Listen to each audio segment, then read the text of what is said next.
Vida Digital, com Vini de Oliveira.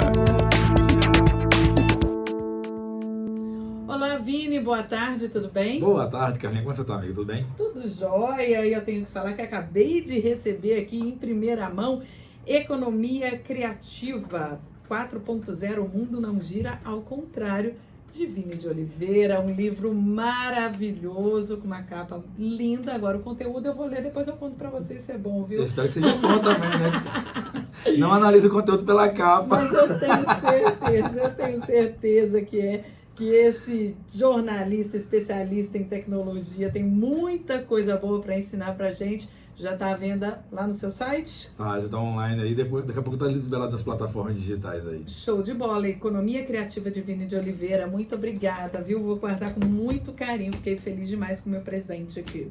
Vini, vamos falar das tecnologias, obviamente, mas agora em prol da saúde, no combate ao coronavírus, que é esse novo vírus, né? E que está assustando muita gente pelo mundo afora, apesar de já estar mais concentrado na China, mas a população do mundo inteiro está assustada com a possível epidemia desse vírus. É interessante, cara, a respeito desse assunto aí, que diferente do que aconteceu com o SARS, alguns anos atrás, a China realmente aprendeu a lição e tomou decisões bem enérgicas em prol do controle, da tentativa de controle mais rápida do vírus.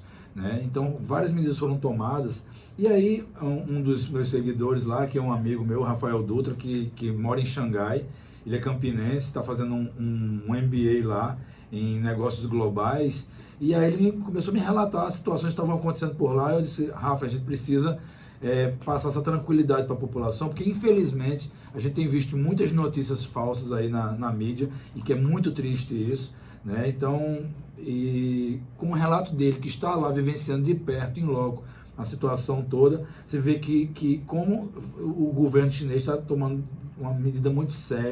medidas muito sérias em prol desse controle, né? E aí, uma das coisas que ele me mostrou, foi me falando, foi exatamente a intervenção que a tecnologia foi atuando nisso aí. A gente tem até um primeiro áudio dele aí, o Marquinhos vai liberar pra gente, falando exatamente sobre esse aspecto.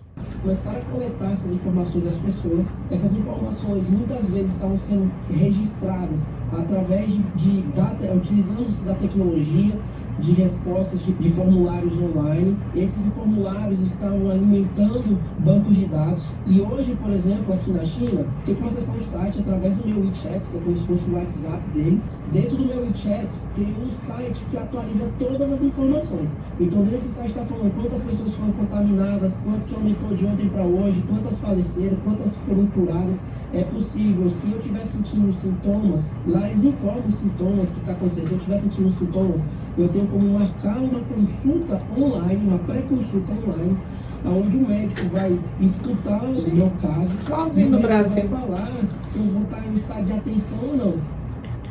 Interessante, né? Você vê o relato, como eles conseguiram já tomar atitudes muito rápidas. A gente está vendo, acompanhando na mídia agora, que no Brasil a gente não tem nenhuma legislação, por exemplo, de quarentena. Então, para tomar a decisão de criar uma lei para isso é uma morosidade muito grande, enquanto eles lá estão controlando milhões de pessoas. O interessante de Wuhan, para o ouvinte que não sei se teve a curiosidade de olhar no mapa da China, ele é cortado por um dos principais rios da China, que é o Yangtze, né? E pode ser considerado, o Rafael estava me explicando, que o Wuhan é como se fosse Brasília no Brasil. Ele fica meio que no centro da maior concentração de cidades. Então, muito comum trens, navios e os aeroportos terem conexões de Wuhan exatamente para fazer essa movimentação. E aí, devido também a um outro problema que casou com essa proliferação do coronavírus, é exatamente o Ano Novo Chinês, porque a maior movimentação de pessoas do planeta, mais de 1 bilhão de pessoas se movimentam durante naquele movimento ali de Ano Novo. E aí, uma preocupação que os cidadãos começaram a ter, como eles poderiam saber se tinham passado por algum lugar com contaminação. Dentro desse canal, eu tenho como verificar, por exemplo, os trens intermunicipais, interestaduais, os aviões, eu tenho como verificar os ônibus metropolitanos, os táxis, linhas de metrô que foram encontradas pessoas doentes. Então, tem como, se eu sei que eu estive em determinado local, que eu peguei um voo, que eu peguei um trem, eu tenho como verificar se eu estive em um trem com uma pessoa infectada. Eles conseguem montar uma teia de informações de banco de dados por onde as pessoas passaram. São milhares, e possíveis né, de pessoas que infectados. podem ter pego aquela doença. Nossa, chama muita atenção porque são milhares de infectados e eles conseguem administrar todas essas informações de forma rápida e eficiente. Extremamente rápido, Carla. E o interessante é que esse banco de dados que foi montado começou a ajudar a população como um todo e também para ter um mapeamento das pessoas que estão sendo contaminadas e estão falecendo, infelizmente, né? Então, o que está acontecendo? Obviamente, a rotina do país inteiro e de muitos países foi alterada devido a essa situação toda. E aí o Rafael ele comenta também sobre isso aí, como eles estão conseguindo, mesmo à distância, todos meio que isolados, né, nas suas residências, como é que eles estão acompanhando isso tudo. De certa forma, assim, interessante ver o movimento de como a tecnologia tem ajudado a buscar as informações, como tem ajudado a encontrar soluções e a reunir dados para ajudar no controle dessa disseminação. E aí, se a gente trouxe essa realidade para o Brasil, como é que seria essa situação, né? Porque realmente o que está sendo visto lá é que para você, Wuhan, por exemplo, só essa cidade tem 11 milhões de habitantes. Alguma coisa não saiu então, como previsto. Por favor, tente mais. Tá vendo? Aqui nem o celular funciona. Na hora que a gente precisa, ele sai falando na hora que não tem que falar. Mas vamos lá. Mas vamos lá. E aí, a forma mais ágil que eles tiveram para agir com relação a todas essas situações foi através de tecnologias. Nós vimos aí que ontem foi inaugurado um hospital, por exemplo, que foi produzido em 10 dias para atender mais de 1.000 pessoas. Então, um tempo recorde. Óbvio que as tecnologias hoje para a construção civil favorecem esse tipo de situação, né? Porque é um hospital todo modular, mas mesmo assim, uma agilidade incrível para mobilizar milhares de pessoas para construir esse hospital. E aí, o Rafael também comenta sobre essas questões da agilidade deles lá. A tecnologia tem sido utilizada de uma forma muito, mas muito eficaz aqui na China e é muito importante enfatizar como isso surgiu do nada. Até uma semana atrás, a gente É engraçado assim, que ele não demonstra receio nenhum, né? Enquanto as pessoas aqui estão em pânico. Não, ele fala lá que ele prefere estar na China do que estar aqui no Brasil. A gente possui um conjunto de dados que nós mesmos podemos utilizar para a gente se precaver, para a gente saber. E o que é interessante, a gente que está envolvido com tecnologia e é um assunto comum porque esses dados que estão sendo produzidos estão ajudando, tomando decisões muito rápidas. Por exemplo, eles já estão percebendo, a partir desses dados coletados, todo o perfil do que está acontecendo, quais são as pessoas que têm maior probabilidade na possibilidade de infecção delas virem a falecer. E é exatamente o que ele fala nesse próximo áudio. Os falecimentos estão sendo bem concentrados na cidade de Wuhan. Eles estão sendo bem concentrados lá. E ainda mais concentrados em idosos e pessoas com doenças crônicas. Tá certo? Então as mortes já eram são de pessoas... Que é o caso da gripe comum, né? De crianças. Exatamente. Ele fala isso aí. E tem casos de pessoas que não fazem parte dessa classificação de doenças crônicas ou idosos. Mas a grande maioria disparados são idosos com problemas crônicos. Então, o que é interessante nesse relato de Rafael, e como você bem observou, a tranquilidade dele de passar essas informações, ele comentou comigo, Vini, eu me sinto muito mais tranquilo hoje, estando aqui na China e vendo todo o aparato do que eles estão oferecendo de informações e recursos para que a gente consiga tomar decisão, do que se eu estivesse, por exemplo, no Brasil, se eu saísse daqui agora da China e fosse para o Brasil. Realmente seria muito complicado.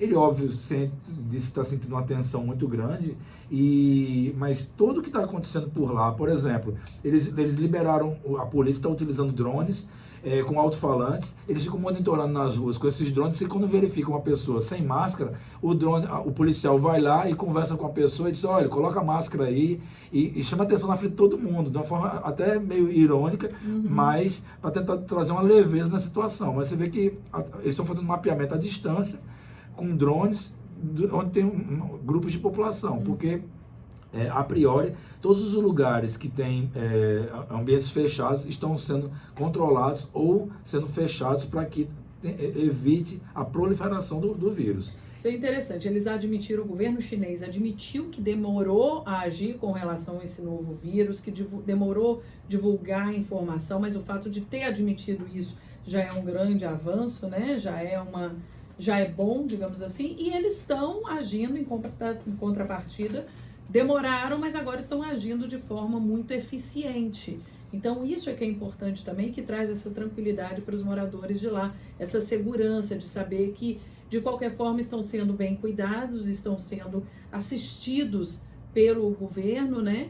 E que, apesar que muitos especialistas já falaram, é um novo vírus, porém não é esse vírus letal que tanta gente fala, é como a própria gripe. A gripe mata milhões de pessoas todos os anos, pessoas, como Rafael disse, pessoas já debilitadas, com uma saúde mais fragilizada, por isso existem as vacinas contra a gripe, mas como é um vírus novo, ainda vai demorar um tempo para que esses recursos como vacinas sejam desenvolvidos. O que é muito importante os nossos ouvintes ficarem atentos, que infelizmente existe muita fake news aí no mercado, cenas fazendo montagem de pessoas estiradas no chão, que as ambulâncias estão recolhendo milhares de mortos. Não está existindo isso. É uma gripe como outra qualquer. Os sintomas iniciais é de coriza, é de febre. Então o que está acontecendo é que as pessoas estão criando de forma maldosa esse tipo de coisa. Até o Facebook já está fazendo rastreamento